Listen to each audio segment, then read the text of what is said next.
E aí, galerinha, pessoal, a gente teve um pequeno probleminha, um pequeno contratempo, né, com a minha conta do YouTube. Eu não sei o que aconteceu, mas eu não consegui. Na verdade, não é nem a questão de ter tantos inscritos, porque a minha conta é paga, então era para eu estar conseguindo transmitir ao vivo. Mas deu algum erro aí, alguma coisa do tipo, e eu não estou conseguindo transmitir ao vivo para vocês. Aí eu tenho que me abaixar. Então vamos lá, a gente vai começar a aula mesmo assim, tá? O que é que eu proponho para vocês? Eu vou gravar esse vídeo, vou tentar gravar um vídeo de no máximo 10 a 15 minutos. Depois desse vídeo, a gente já vai falar, né? Aí eu já lanço esse vídeo no grupo, vou avisar lá no grupo que o vídeo tá lá para vocês irem assistindo. Depois eu vou lançar mais uns 2 vídeos, também nessa média de 15 minutos, tá? Para que a gente possa ter todo o conteúdo. Então eu vou lançar o conteúdo de hoje em 3 partes, 3 vídeos de uma média de 15 minutos, beleza? Lá no grupo a gente vai dar no intervalo entre um vídeo e outro, eu vou explicar, né? Dúvidas vocês podem colocar aqui no grupo, vocês podem colocar lá no grupo ou aqui no vídeo.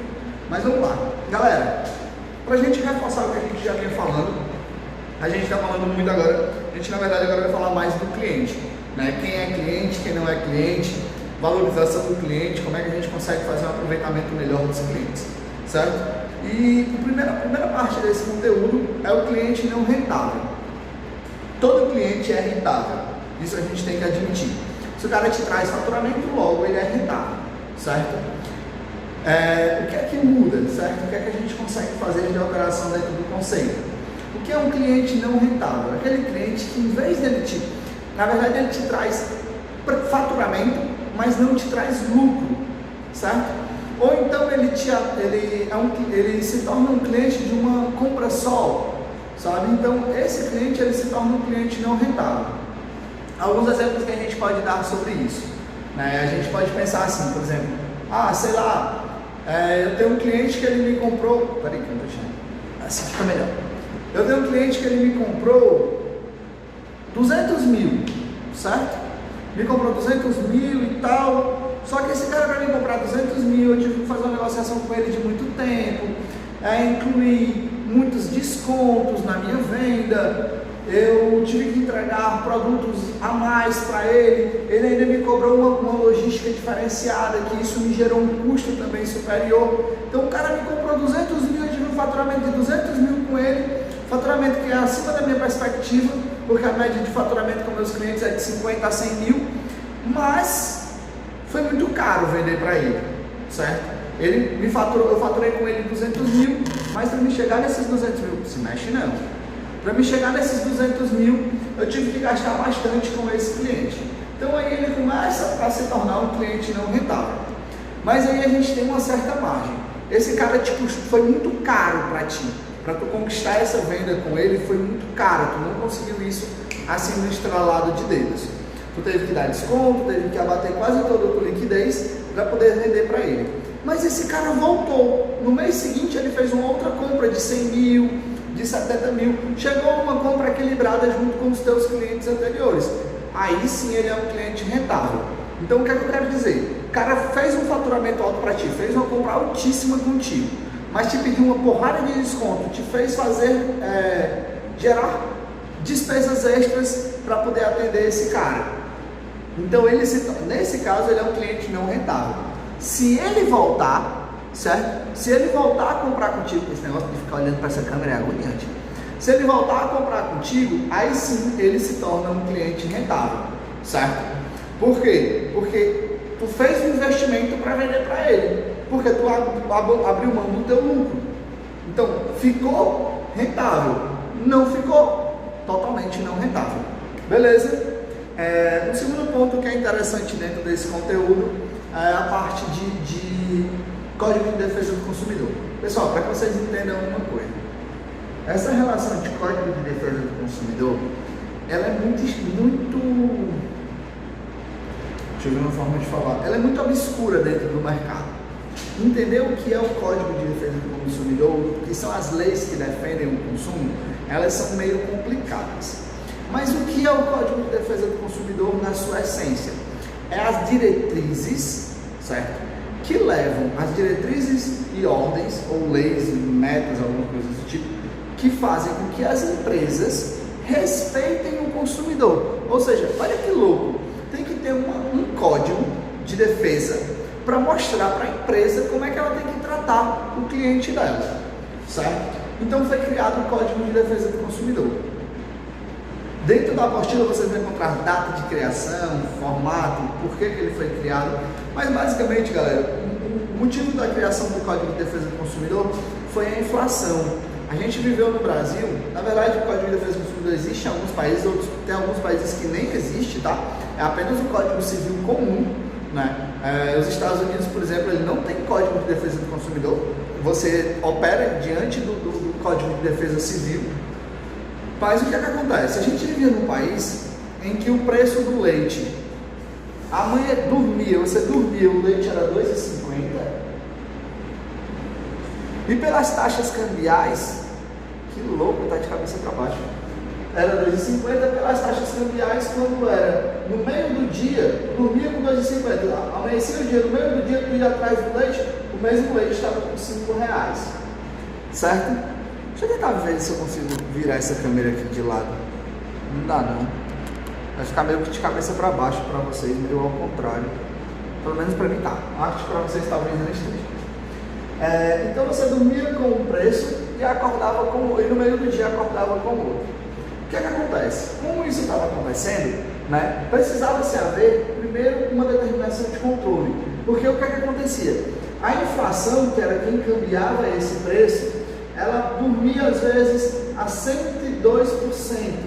Era a inflação no Brasil, tá, galera? 102%. 102 não, galera, desculpa. 32%. Você dormia com uma inflação de 32%. No meio do dia, durante o decorrer do dia, no meio do dia, a gente alcançava inflação de 50%. E aí isso interferia no preço. Só que o que é que acontece? Quando o cara lá, o cara que comprou esse leite, né, o dono do supermercado, quando comprou esse leite, ele não comprou a R$ 2,50. Desculpa, ele comprou um preço fixo. Ele já comprou aquele preço, independente da inflação. Ele já pagou pelo leite, não vai ter como ter alteração no preço do leite, certo? Ele não poderia fazer isso aqui. Virtualmente falando, ele não poderia fazer isso. Por que ele não poderia fazer isso? Porque assim, pensem só, se tu comprou a R$1 e a inflação bateu no meio do caminho e hoje está 5, tu subir para 5, tu está superfaturando o teu preço, o teu lucro está indo, ó, porque tu já pagou pelo produto. Você que tem o produto, Daniel, mas ele tem a alteração salarial que vai ocorrer no final do mês, vai ter o IGPM que vai mudar também porque a inflação está subindo, vai ter todas as taxas. Tá, mas isso era variável, essa intercambiação ela ficava subindo e descendo toda hora, todo instante. Então o que é que acontece? Quando você fazia isso aqui, você quebrava diretamente o consumidor, porque o salário do cara no meio do mês não sofria alteração. No meio do dia ter R$1 não virava 2, nem virava 3, certo? Só ia acontecer isso no final do mês quando tu recebesse teu novo salário. Então os caras fazem esse tipo de sacanagem aqui com o cliente. Então nesse período, detalhe, galera, foi muito difícil fazer isso acontecer, isso aqui não, né? Foi muito difícil colocar o Código de Defesa do Consumidor em prática, por um motivo bem básico. A gente vivia nessa época onde a gente saía de uma ditadura e entrava numa democracia, né? Então, pensem só, você bater nos grandes e tal, os caras que apoiaram toda essa questão de políticas ditatoriais. Como era que tu ia conseguir dizer que a sociedade precisava ser protegida para esses caras? Então esses caras que desenvolveram esse projeto de Código de Defesa do Consumidor, esses caras quebraram a cabeça, esses caras sofreram pra caralho, sabe? Apanharam pesado da mídia, do mercado, dos grandes empresários, para poder colocar isso aqui em prática. Mas essa parada é o que traz um chamado bom senso, né? Por exemplo, uma das regras do Código de Defesa do Consumidor é que você tem que receber aquilo que você pagou. Porra! Precisa ter um código para dizer para o dono da empresa que eu, como cliente, se eu paguei por 10 pões, eu tenho que receber 10 pões? Por incrível que pareça, precisa. Certo? Não porque se eu for na padaria e disser, eu quero 10 pães, você tem que me dar 10 pães. Mas hoje, por exemplo, o pão ele não é mais na unidade, ele é no quilo. Então esse quilo aquilo tem que ser monitorado pelo Código de Defesa do Consumidor.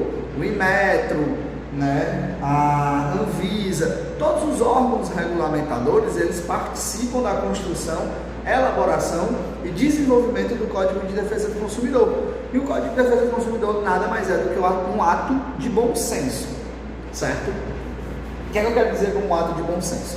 Pensem só, antes do Código de Defesa do Consumidor, se você chegasse comprar agora pela internet, você comprasse pela internet, comprou um videogame e chegou uma pedra na sua casa, você ia para a Justiça Comum brigar, né, por conta dessa situação. E aí, o que acontecia? A Justiça Comum, pensem, são 250 milhões de habitantes, todos brigando na Justiça Comum por qualquer coisa. Então, hoje existem órgãos que protelam essa situação, né? Protelam não, na verdade, agilizam essa situação que era protelada no passado, como o PROCON, o DECOM. São órgãos que foram criados em função do Código de Defesa do Consumidor para defender a galera disso aqui, preços abusivos, massificação de marca, né? Destruição de patrimônio, destruição de poderes. O Código de Defesa do Consumidor, bom senso no atendimento, entrega, responsabilidade fiscal, responsabilidade financeira, tudo isso é responsabilidade do Código de Defesa do Consumidor. Então, quando você passa por alguma situação como essa, você procura o PROCON ou o DECOM e lá você vai conseguir se defender. Eu acho que eu vou processar o YouTube, porque esses baitos eu paguei e não posso usar. Talvez seja porque eu paguei ontem, mas talvez, vai lá, vai dar certo. Certo? Então, o que é que acontece? Você tem o seu direito defendido, existe um código de bom senso para defender o seu direito. Você, como cliente, você é a matriz que rege qualquer empresa.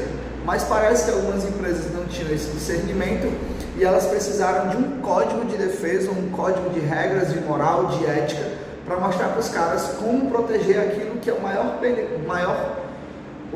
bem que ela tem. Beleza? Vou parar esse vídeo por aqui, tá com 12 minutinhos, já vou colocar ele no ar e aí a gente vem pro próximo vídeo, tá?